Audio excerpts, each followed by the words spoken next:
दर्शक हो नमस्कार.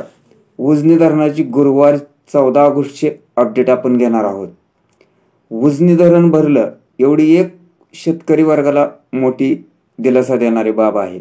शेतकरी वर्गासह सोलापूर, अहिल्यानगर, पुणे जिल्ह्यातील औद्योगिक क्षेत्र असो वा पाण्यावर विसंबून असणारी मोठी शहरं असो, उजनी धरण ज्यावेळी 100% भरते त्यावेळेस सर्वत्र समाधानाचे वातावरण व्यक्त केले जाते. यापूर्वी आपण सांगितलेलं आहे की उजनी धरण 45 वर्षाच्या इतिहासामध्ये अवघे 35 वर्ष पूर्ण क्षमतेने भरले होते.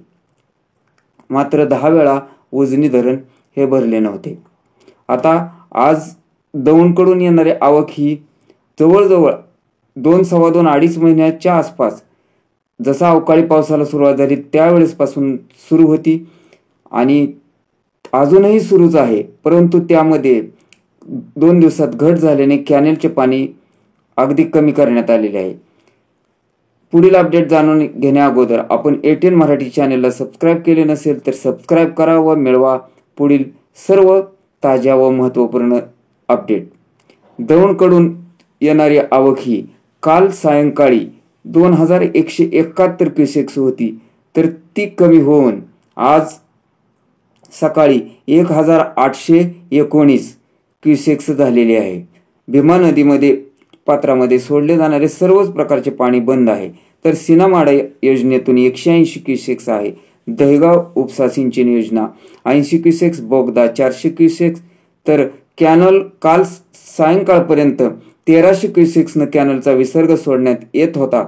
मात्र त्यामध्ये अगदी 400 क्युसेक्सने घट करून तो 900 क्युसेक्स करण्यात आला.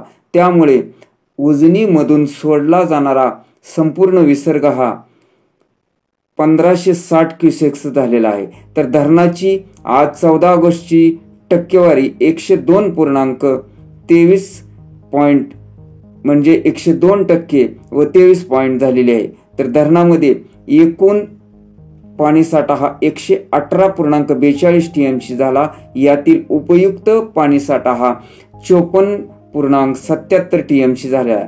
अशाच प्रकारच्या पुढील सर्व अपडेटसाठी आपण चॅनेलला सबस्क्राईब करा व मिळवा ताज्या व महत्त्वपूर्ण अपडेट.